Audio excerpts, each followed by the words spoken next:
जो लोग लाखा के साथ काम करते हैं सबको इकट्ठा करो। Yes sir. लाखा को आखिरी बार कब देखा था तुम लोगों ने? साहब उस दिन वो हमारे साथ निकला तो था और साहब अकेला ही लौट आया। साहब उसने कुछ बताया भी नहीं। साहब हमारा तो कोई प्रोग्राम भी नहीं था साहब उस दिन। तुम में से किसी ने पूछा नहीं कहाँ जा रहा है? साहब लाखा गरम दिमाग का है, कोई भी के मुंह को नहीं लगे। गर्म दिमाग का है तो फिर अक्सर झगड़ा भी होता होगा उसका। किसी से कोई दुश्मनी? हाँ साहब। किससे? कविता से। भाई आज शादी होने होता है, हमें बड़ी रकम मिलेगी। देख लाखा, कल तो थारे को डंडे से मारा था ना, आज तेरी जान निकाल दूंगी मैं, समझा? तू मारेगी मन ने मारेगी। चलो हट साला।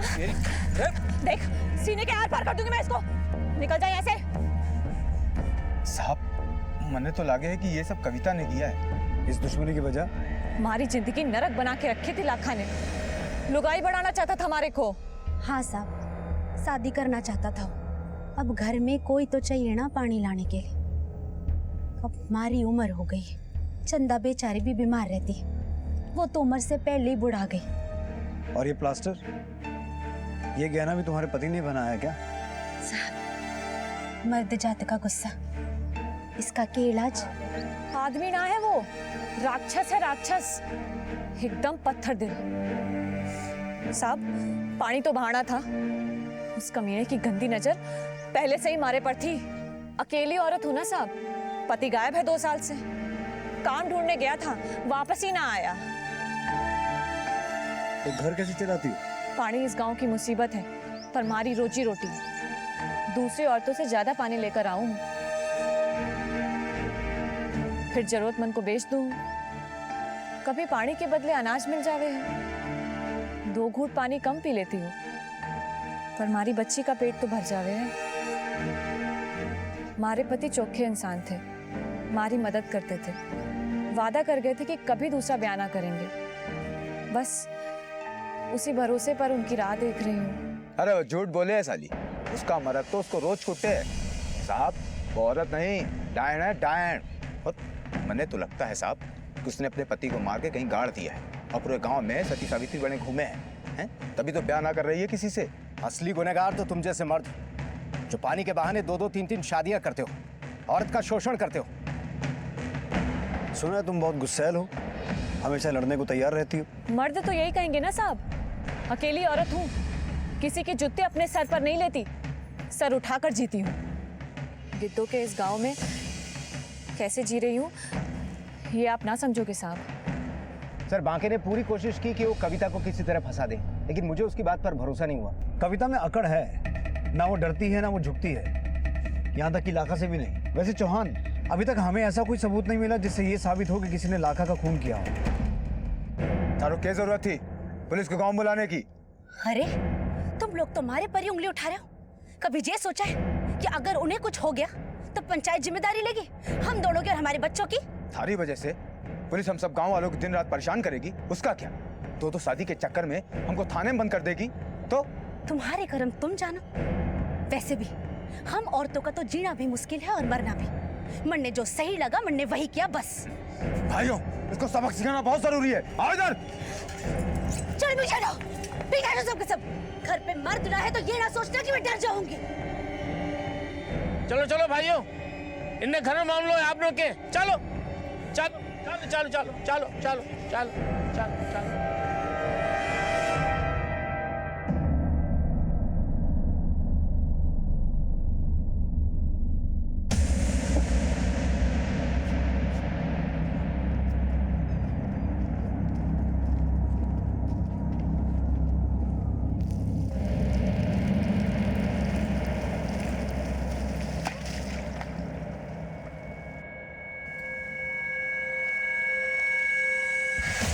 अभी हमारे पास इतने ही है। मैंने पहले ही बोला था, इतने से पैसों में ये काम नहीं होगा। बाकी का कब देवेगी? मैं जल्दी दे दूंगी, भरोसा रखो। अरे आज तो तन्ने जान से मार दूंगी मैं, तन्ने ना अपना नहीं फेंका, जान से मार दूंगी। अरे छोड़, हट यहाँ से। हाँ बोल, फेंका थेड़ा पारी। और क्या करेगी तू? हैं? क्या करेगी? अब तो थोड़ा जीना और भी मुश्किल कर दूंगी। देख, सीधे सीधे जो मैं कह रही हूँ ना, वो कर दे, नहीं तो देख मैं क्या करती हूँ थारे साथ। समझी तो? एक ऐसा गांव जहां की व्यवस्था औरतों के खिलाफ थी, वहां होना तो ये चाहिए था कि औरतें औरतों का साथ दें, बल्कि हो ये रहा था कि बांके की पत्नी कोमल कविता के खिलाफ हो चुकी थी। लेकिन वजह क्या थी? क्या इस सब का लाखा के गायब होने से कोई संबंध था? और अब ये केस कौन सा मोड़ लेने वाला था?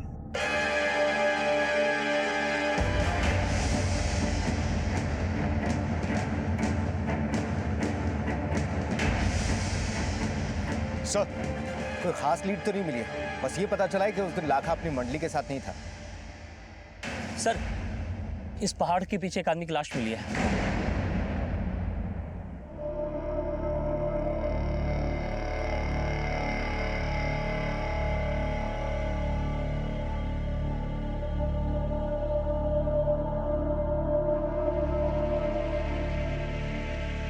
सर, इसके सर पर किसी ने भारी चीज से वार किया है। खून सूखकर जम चुका है।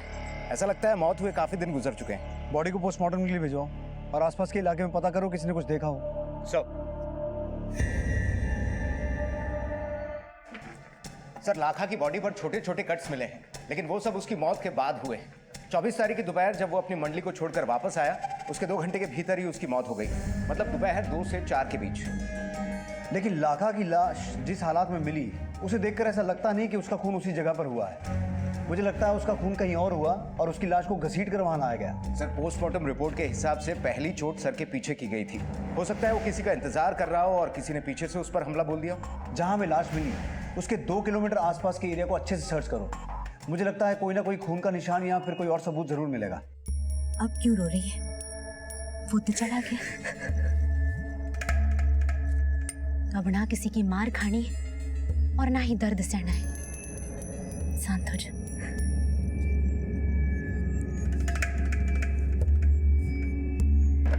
सर, मर्डर स्पॉट का चप्पा चप्पा छान लिया, लेकिन कोई सबूत नहीं मिला। बॉडी जहां मिली थी उसके कुछ दूरी पर लाखा के फटे हुए कपड़े जरूर मिले हैं। हो सकता है जब उसे घसीटा जा रहा हो तब कपड़े फटकर वहीं गिर गए। तुम तलाश जारी रखो, मुझे लगता है कोई ना कोई सबूत जरूर मिलेगा। सर, भिकान गांव से ये आदमी आया है, इसका नाम भोला है। ये लाखा की मौत के बारे में कुछ बताना चाहता है। राम राम साहब। बोलो, क्या जानते हो? साहब, गांव में लाखा का एक और दुश्मन था। कौन? बाके।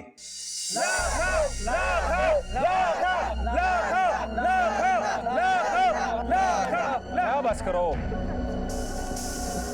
कितने की लगी बता। कविता की बाजी लगाते हैं, जो जीता वो उसकी। माँ के बीच कविता ने मत लियो, समझो? वो मारी है। अरे लाखा भाई, मैंने तो मजाक की है। साहब, बाके एकदम डरपोक आदमी था, पर मैं सच बोल रहा हूँ साहब। कविता पर नजर थी उसकी बहुत दिनों से। जब हम पहले गांव में पूछताछ करने आए थे तब ये बातें क्यों नहीं बताई? साहब, लाखा का डर था, पर मैं सच बोल रहा हूँ। मैंने खुद अपनी आंखों से देखा था साहब। बाके ने कविता पर जबरदस्ती करने की कोशिश की थी।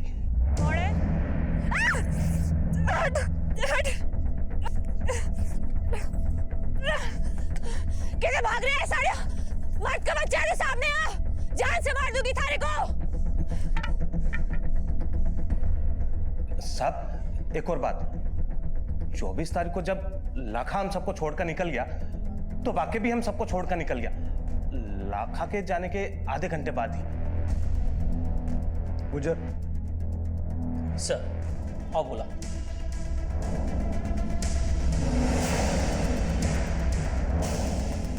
चौहान, बांके ने तो हमें ऐसी कहानी सुनाई थी जैसे कविता ही गुनाहगार है, लेकिन उसने ये नहीं बताया कि लाखा से उसकी कविता को लेकर दुश्मनी थी। लेकिन सर, क्या कविता ये सब जानती थी कि बाके भी उसके पीछे पागल था? सच्ची बोलूं साहब, लाखा से तंग आ चुकी थी मैं। और वो बांके कभी कभी मदद करता था हमारी, लेकिन उसकी नीयत भी अच्छी ना थी। अभी 2 दिन पहले ही लाखा के गायब होने के बाद बाकी की दोनों लुगाइयाँ मुन्नी और कोमल आई थी हमारे घर। देख कविता, गांव का माहौल तो तू जानती है। जब से लाखा गायब हुआ है तब से थारे पे शक है सबको।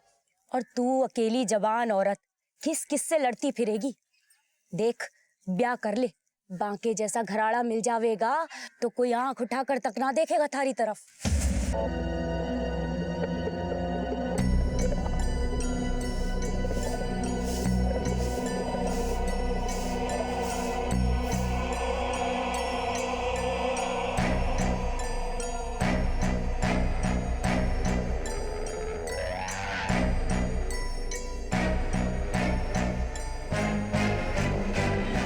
आज भी इस गांव में पीने का पानी लाने के लिए 15 किलोमीटर दूर जाना पड़ता है, जहां सिर्फ एक कुआं है। गांव की औरतों को 12 घंटे लग जाते हैं पीने का पानी लाने के लिए। सुबह 5 बजे घर से निकलती हैं तो शाम को 5 बजे वापस लौटती हैं। और गांव के लिए सबसे करीबी पुलिस स्टेशन। आप गांव से 7 किलोमीटर पैदल चलकर हाईवे नंबर 38 पर पहुंचते हैं और फिर वहां से 2 बस बदलकर पुलिस स्टेशन पहुंचने में 6 घंटे लग जाते हैं। यानी अगर गांव में कोई हादसा हो जाए तो पुलिस को खबर करने में लगभग पूरा 1 दिन लग जाता है। अरे रोक साले, रोक! रोक वरना कीड़े पड़ेंगे थारी को, रोक! रुक जा!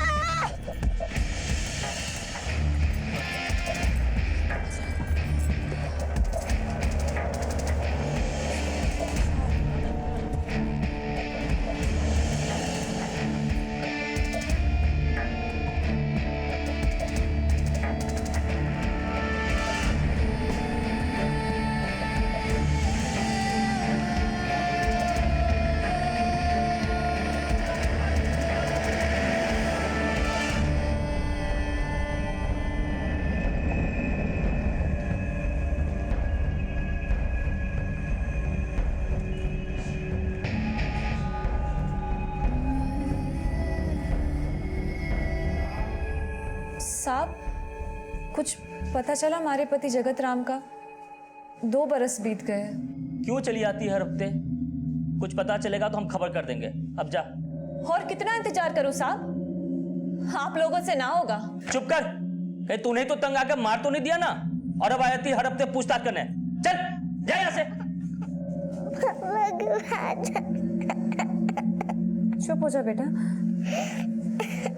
आप लोगों से कोई उम्मीद ना है मारे को। अपने पति को खुद ढूंढ लूंगी मैं।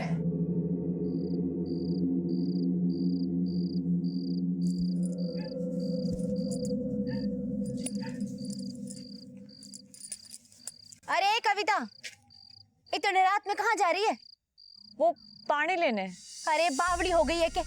अभी रात में जाएगी तो कल सुबह वापस आएगी और छोरी को भी अपने साथ घुमाएगी के?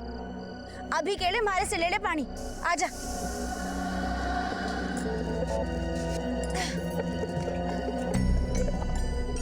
मरने एक बात बता, तू हर हफ्ते थाने क्यों जाती है? अब तू उम्मीद छोड़ दे। कैसे छोड़ दूं उम्मीद? आप लोगों ने छोड़ी है उम्मीद। अगर उम्मीद छोड़ी होती तो क्या रह पाती बिना पानी वाले गांव में? पानी नहीं, 2 दिन की जिंदगी दी है हमारे को और हमारी बेटी को। राम राम। राम राम।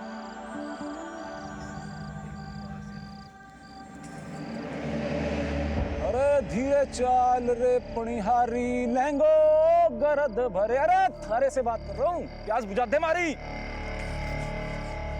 प्यास बुझा दे मारी, थारे से ही बात कर रहा हूँ। एक बार प्यास बुझा दे बस। जूते खा के बुझेगी थारी प्यास? तुम्हारे की जूती, तुम्हारे की जूती। पास आके तो देख, मार दूंगी थारे को मैं। अरे पानी, मारा पानी, मारा पानी बर्बाद हो गया। मारा पानी बर्बाद कर दिया तूने। मारा पानी पूरा बर्बाद कर दिया। मारे को जूती मारेगी। मार दूंगी। अरे मार दूंगी मैं थारे को। मारा पानी बर्बाद कर दिया। छोड़ और अपना बच्चा संभाल। समझाते सुने, अगली बार हमारे से बात करने से पहले 10 बार सोच लीजो। चलो रे। मारा पानी, मारा पानी, मारा पानी बर्बाद हो गया। मारा पानी।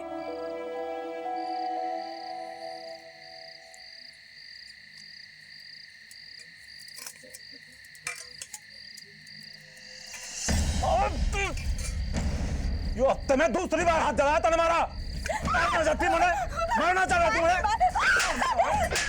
अरे क्या कर रहे हो? हालत करेगो क्या उसके? कल पानी कौन लाएगा? ज्यादा सुने, अगली बार ये सब कुछ हुआ ना तो साड़ी के टांगे तोड़ दूंगा।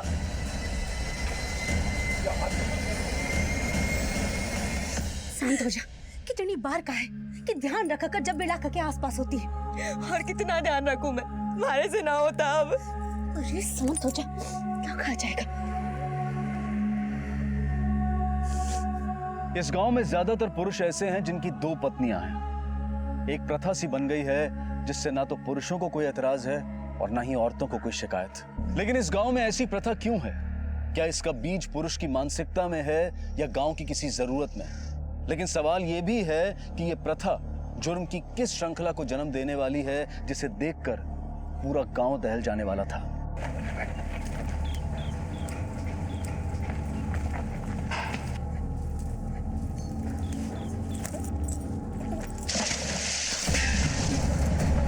क्या किया तूने?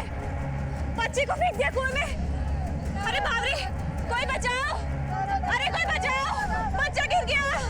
बचाओ! अरे बच्चा गिर गया कुएं में। मारे बच्चे को कुएं में फेंका तूने, मारे बच्चे को, बताता हूँ मैं तो आज मैं तेरी बच्चे ने कुएं फेंका, बच्चे ने कुएं से पानी कौन लाएगा? मुझसे क्या पूछे है? पानी भरना तुम औरतों को काम है। ज्यादा जबान चलाएगी ना तो थारे भी जो हाल कर दूंगा। अरे क्या जरूरत है ये सब करने की? हाँ, बर्दाश्त ना हो रहा था हमारे से। छोरा दिन भर जान खा लेता था हमारी। अरे मान जा छोरा, छोरा मान, छोरा मान।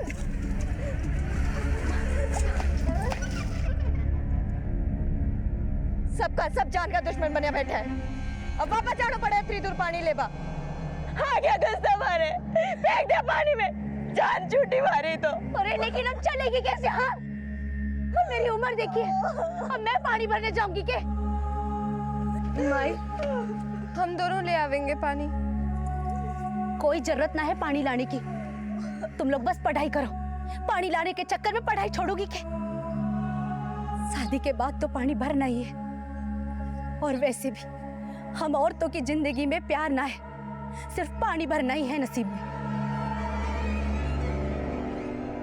सो जा रे बालड़िया, बढ़िया हबो आयो रे। माँ बापू कब आएंगे? आएगा थारा बापू, लेकिन अभी तो सो जा। हर अंधेरी अमावस के बाद पूनम की रात आवे है, सो जा।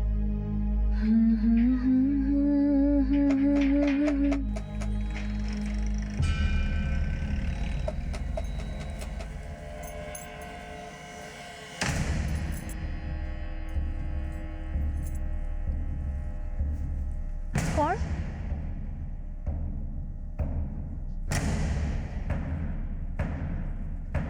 कौन है?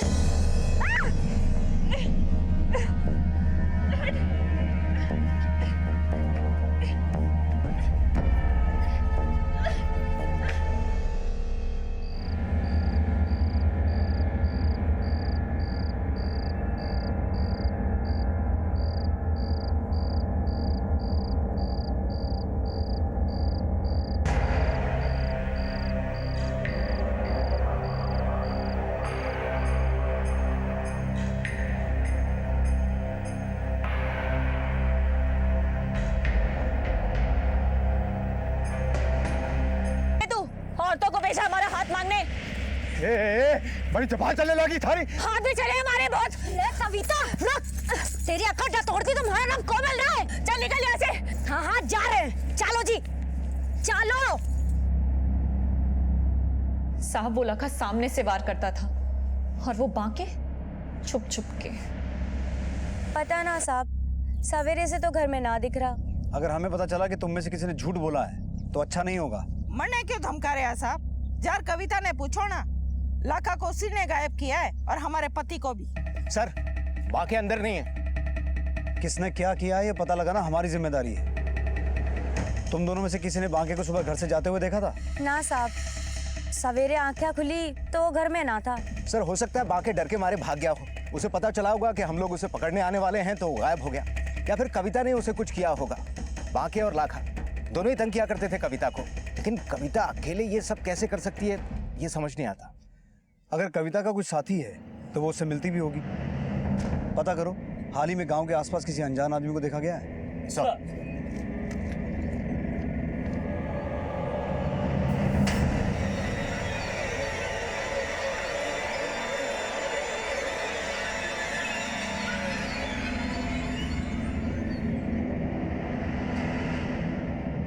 साहब, बाके को आखिरी बार कल ही देखा था। काम से लौटने के बाद साथ ही थे, उसके बाद नहीं देखा। साहब, इसने किसी को देखा है। किसे देखा था तूने? साहब, कौन आदमी था ये तो मालूम नहीं। अंधेरा था तो चेहरा ठीक से देखा नहीं, लेकिन इतना पक्का है साहब, हमारे गांव का नहीं था। किससे मिलता था वो? साहब, किसी औरत से मिलता था। औरत? कौन? साहब, पक्का तो नहीं कह सकते, शायद लाखा की बीवी रुक्मणी थी।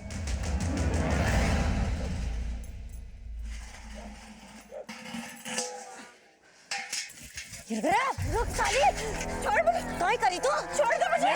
कटे छुपा रखे है बाके में। बता करे तुम्हारा पति। बड़ा कुछ नहीं किया, छोड़ मुझे।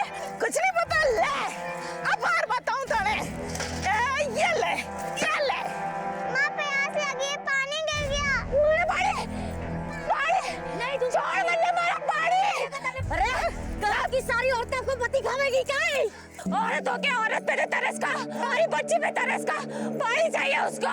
अरे अब तो तू भी प्यासी मरेली और तेरी बच्ची भी प्यासी मरेली। मारो ही ना। आले पानी नहीं, छोड़ मारे को। ले अब तो नहीं मिला तने पानी। मारो ही ना। या बाहर आग लगाई जाए। हम तो कविता पे शक कर रहे थे, लेकिन उस गांव वाले के हिसाब से शायद वो रुक्मणी थी जो अनजान आदमी से मिलती थी। सर हो सकता है कि रुक्मणी इस बात से नाखुश हो कि बांके तीसरी शादी करना चाहता था और उसी ने किसी के साथ मिलकर बांके और लाखा दोनों को रास्ते से हटा दिया। लेकिन ऐसा करके उसे मिलेगा क्या? सर हो सकता है ऐसा करके वो गांव के मर्दों को एक चेतावनी देना चाहती है कि वो इस प्रथा की आड़ में फिर शादी ना करें। रुक्मणी को लेकर आओ। सर। हाँ साहब, ये बात सच है कि अपने गांव के इस प्रथा के हमेशा से ही खिलाफ थी मैं। पर अकेली औरत कैसे सबसे लड़ती, जिंदगी भर अपने घर वाले की गुलामी की, उसके सामने जबान ना खोली कभी। मन तो बहुत करता था कि कुछ करूं, पर साहब जब तक रास्ता मिला तब तक उम्र निकल चुकी थी। पर मन ने भी हार ना मानी साहब। मैं जिस आदमी से छुप छुप के मिलती थी उसका नाम हरि प्रसाद है, सरकारी अफसर है जल विभाग में। साहब मैं उससे इसलिए मिलती थी ताकि गांव में पानी आ सके, पानी का नल लगवा सके। मन ने सोचा कि गांव में अगर पानी आ जाएगा तो जो प्रथा समाप्त हो जाएगी। लेकिन जल विभाग का ऑफिस तो शहर में है, हमारे पुलिस स्टेशन से भी 12 किलोमीटर दूर। हाँ साहब, जाती थी, छुप छुप के जाती थी। 6 घंटा बस में सफर करके 2 घंटा पैदल चल के मैं जल विभाग के लोगों से मिलने जाती थी। साहब मैं ठहरी अनपढ़, अपनी बेटियों से फार्म भरवाती थी। सरकारी दफ्तर में मेरी बात कोई ना सुनता था। फिर हमारी मुलाकात हरि प्रसाद से हुई। वो हमारे को बोला कि अगर थारे को काम कराना है तो हमारे को पैसे दे। अपनी बेटियों के भविष्य के लिए मैं राजी हो गई और उसे रिश्वत देने लगी। रुक्मणी, आपने बहुत हिम्मत का काम किया है, लेकिन आपने ये बात हमसे छुपाई क्यों? अगर ये बात फैलती तो गांव के बाकी मर्द हमारे को जीने ना देते। साहब मन ने जो किया अपनी बच्चियों के भविष्य के लिए किया, पर हमारा यकीन कीजिए साहब, लाखा के हत्या के पीछे और बाके के गायब होने के पीछे हमारा हाथ ना है। रुक्मणी, गांव की एक अधेड़ उम्र की महिला जो पानी और प्रथा के दुष्चक्र से अपनी बेटियों को बचाना चाहती थी, वो अकेले ही बहुत बड़ा कदम उठा रही थी। और अगर गौर से देखा जाए तो हर प्रथा की आड़ में सिर्फ शोषण ही होता है और अक्सर उसका शिकार औरतें ही बनती हैं। इस प्रथा का फायदा उठाने वाले दबंगों में से लाखा की लाश मिल चुकी थी और बाकी अब भी गायब था। ये केस एक ऐसी पहेली बनता जा रहा था जिसे सुलझाने के लिए पुलिस को कोई कड़ी नहीं मिल रही थी और शक के दायरे में अब भी एक ही नाम था, कविता। ठीक है, तुम वहीं रहना, खबर देते रहना, हम पहुंचते हैं।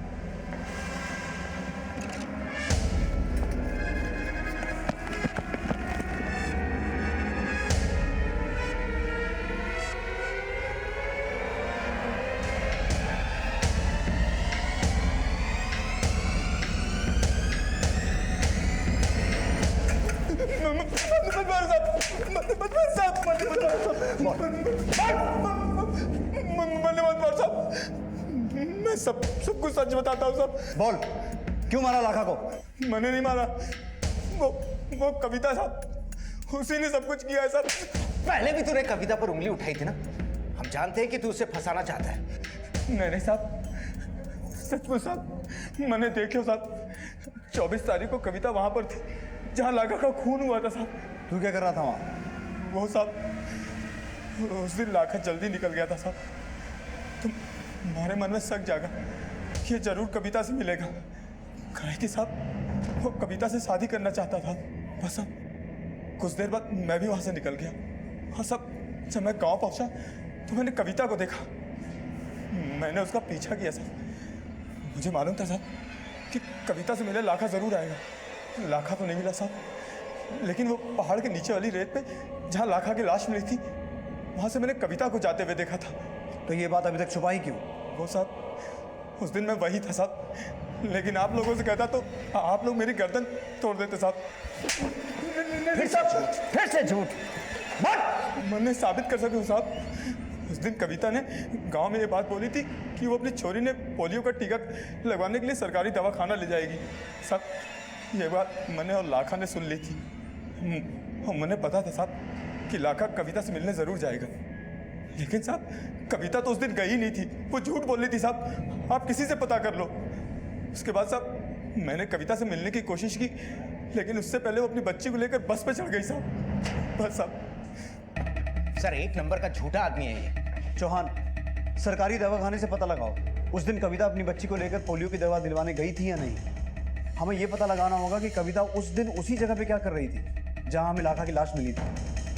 कहीं सबके पीछे कविता का हाथ तो नहीं है? हेलो, क्या? हम आते हैं सर। गांव से कॉल था, कविता गायब है।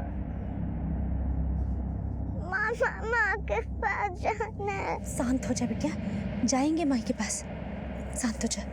देख लो साहब, मैं तो पहले ही कहती थी ये सब कविता का ही करा धरा है। अब थे हमारे पति को तो छोड़ दो। तारा पति को दूध का धुला नहीं है। जब तक ये मामला सुलझ नहीं जाता वो हमारी हिरासत में रहेगा। रानी बेटे यहाँ आओ। एक बात बताओ, तुम्हारी माँ तुम्हें पहाड़ के पास क्यों लेके गई थी? बेटा डरो मत, हम तुम्हें तुम्हारी माँ के पास लेके जाएंगे। तुम्हें मिलना है ना अपनी माँ से। माँ कहती थी कि वहाँ हमारे लिए नई जिंदगी है। नई जिंदगी? तुम हमें वहां लेके जा सकती हो? हाँ। किस तरफ? उस तरफ, वो वहाँ। बहुत प्यास लगी है ना थारे को? मैं अभी पानी लाती हूँ, रुक।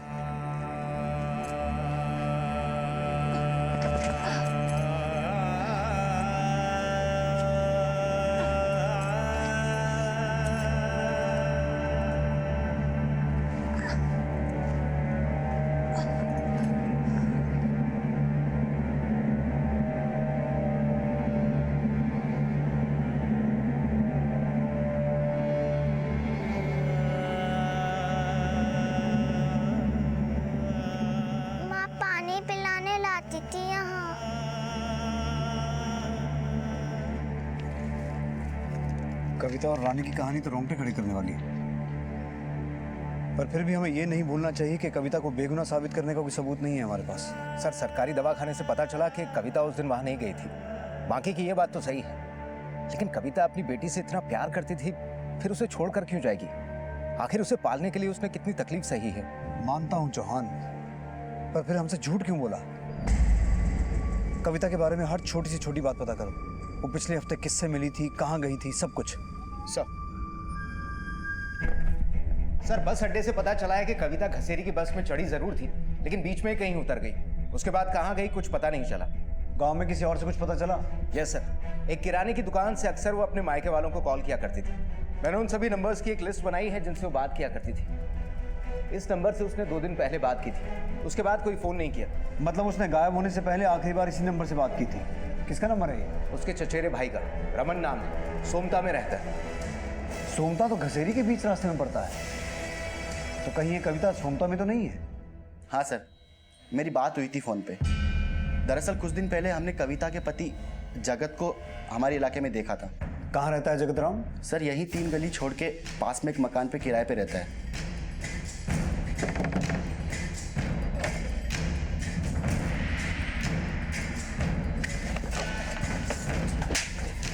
अंदर चेक करो, कविता है कि नहीं।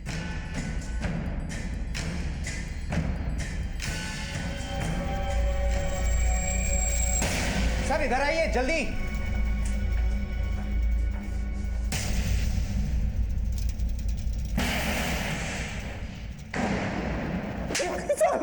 साहब मत मारो साहब, साहब मत मारो साहब, बता दो साहब, सब बता दो, सब बता दो साहब। बोल क्यों गया है साहब? बता दो साहब, सालों से इसी गांव में मर रहा था। कविता से प्यार करता था मैं साहब, पर प्यार से जिंदगी नहीं चलती। गरीबी और मजबूरी इतनी बढ़ गई थी कि बर्दाश्त नहीं हो रहा था, और ऊपर से कविता ने कसम ले ली थी कि दूसरी शादी नहीं करने देगी। वैसे भी मेरी 2 बीवियां रखने की हैसियत नहीं थी, लेकिन गांव वालों के ताने मुझे कचोटने लगे थे। सब मुझे जोरू का गुलाम कहकर बुलाते थे क्योंकि मैं उसकी मदद करता था। इन सबसे तंग आकर मैंने घर छोड़ दिया। सोमता चला गया काम ढूंढने, और साहब जब मैंने वहां पर रहकर कुछ काम किया, कुछ पैसे कमाए, तो मैं समझ गया कि अब मुझे गांव वापस नहीं जाना है। क्या रखा था गांव में साहब? वैसे भी वहां तो पीने के पानी की किल्लत है और कमाने का कोई साधन भी नहीं। और मैंने सोचा कि वैसे भी गांव की प्रथा के हिसाब से कोई ना कोई कविता से दोबारा शादी कर ही लेगा, तो मैं क्यों उसके लिए परेशान होता साहब? सिर्फ अपने ही बारे में सोचना था तो कविता को मारा क्यों? क्योंकि साहब एक दिन कविता मुझे ढूंढते हुए मेरे घर तक आ पहुंची। वो मेरे पीछे पड़ गई, बोली कि गांव वापस चल, नहीं तो गांव में सबको बता देगी, बेटी को लेकर यहाँ आ जाएगी। मैंने उसे कुछ पैसे देकर भेजने की भी कोशिश की, लेकिन बोलती है सबको सच बता देगी और पुलिस में भी शिकायत करेगी। गुस्सा आ गया साहब मुझे, गला दबाकर उसको मार दिया। कविता की लाश के टुकड़े किए और उनको घर में ही छुपा दिया। सोचा थोड़ा थोड़ा करके शहर से दूर गाड़ आऊंगा, कभी किसी को पता ही नहीं चलेगा कि वो गई कहाँ। समझ के इस बच्ची की जिम्मेदारी ले रही है? हाँ साहब, मैं हूँ, चंदा है, हमारी 2 बेटियां हैं। हम सब मिलके जीने का कोई ना कोई रास्ता तो निकाल ही लेंगे। सर जिस कविता पर हमको शक था उसका तो मर्डर हो गया, मर्डरर भी पकड़ा गया, लेकिन लाखा को किसने मारा है अभी तक ये पता नहीं चला। चौहान, मुझे ऐसा लगता है कि हमें लाखा से जुड़े हर एविडेंस को एक बार दोबारा खंगालना चाहिए। सर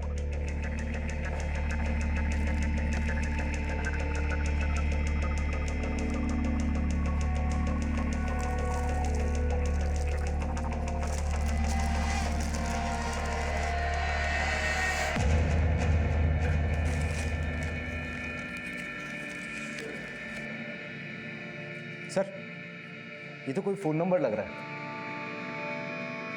443293। चौहान, ये नंबर कुछ देखा देखा सा लग रहा है, चेक करो।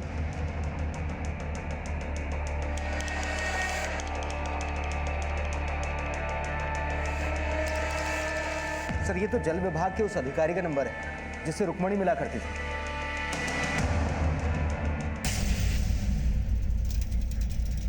ये नंबर लाखा के पास क्यों है? गुज्जर, ठीक से एक्टिंग कर लोगे ना? जी सर। सर लग गया कॉल।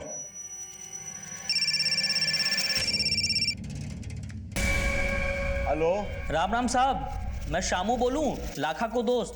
साहब लाखा की तबीयत ठीक कौन नहीं, वो मारे को बोलियो आपसे मिलने के लिए। ठीक है, गांव के पीछे वाले पहाड़ के नीचे आ जाना 4 बजे, और हाँ अकेले आना। ठीक है साहब, राम राम। सर वो तो जानता ही नहीं कि लाखा मर चुका है। अब ये तो हरीलाल ही बताएगा कि उसके और लाखा के बीच में चल क्या रहा था।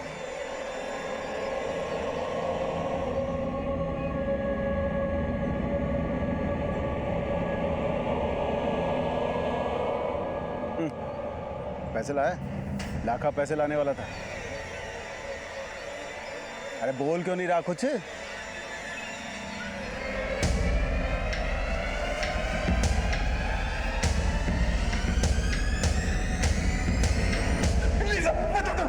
मारना मत साहब, मारना मत साहब। वो दरअसल साहब लाखा मुझे रिश्वत दे रहा था, वो पाइपलाइन की केस फाइल दबवाने के लिए। मेरा काम था रुक्मणी को झूठा दिलासा देते रहना और काम ना होने देना। लेकिन लाखा ऐसा कर क्यों रहा था? उसने मुझे कहा था कि हमारी लुगाई बुढ़ापे में सटिया आ गई है। ठीक, बाकी चिंता मत करो, बस फाइल ने दबवा दो। फाइल आगे बढ़ानी हो या दबानी, हर काम के दाम लगते हैं। सर, रुक्मणी दिन रात मेहनत कर रही थी पाइपलाइन के लिए और लाखा उसे रोकने की कोशिश कर रहा था। इस तरीके से तो उसके पास भी वजह थी लाखा को रास्ते से हटाने की। ना साहब, मैंने लाखा को नहीं मारा, बल्कि मन ने तो जे भी ना मालूम कि वो काम रुकवाने के लिए पैसे देता था। नहीं साहब, वो जानती थी। तो रुक्मणी की बेटियों ने एक बार मुझे देख लिया था लाखा के साथ। 24 तारीख को मैंने रुक्मणी की बेटियों को बुलाया था फॉर्म के साथ। पहले लाखा से मिलने वाला था, फिर उनसे, पर साहब वो टाइम से पहले ही वहां पहुंच गई और उन्होंने मुझे लाखा से बात करते हुए देख लिया था साहब। अगर चेतना और छाया को सब कुछ पता था तो उन्होंने रुक्मणी को कुछ बताया क्यों नहीं? हमसे अपनी माँ की तकलीफ नहीं देखी जाती थी।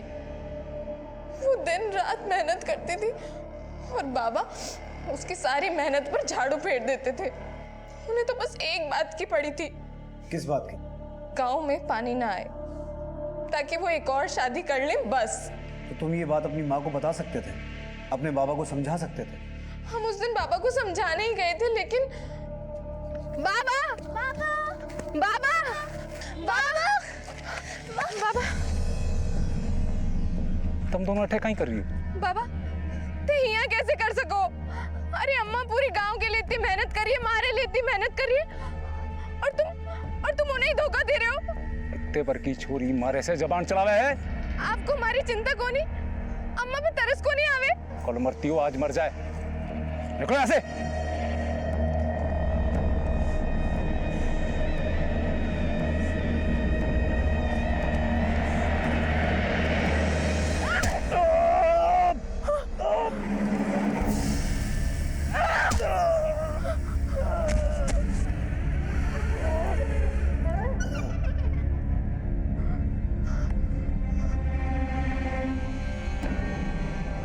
उसके बाद हमने मिलकर उनकी लाश को रेत में फेंक दिया।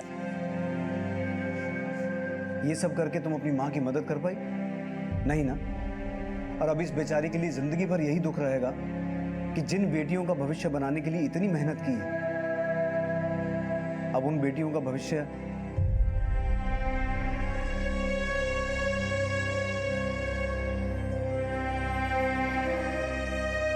21वीं सदी में एक प्रगतिशील देश में हम कब तक प्रथा और परंपरा के नाम पर औरतों को उनके अधिकार से दूर रखेंगे?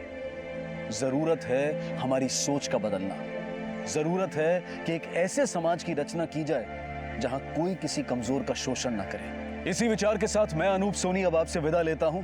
फिर मुलाकात होगी अगले एपिसोड में एक और चौंका देने वाले केस के साथ। तब तक अपना और अपने परिवार का ख्याल रखें और देखते रहें क्राइम पेट्रोल डायल 100। सबक एक को सीख हम सबको। जय हिंद।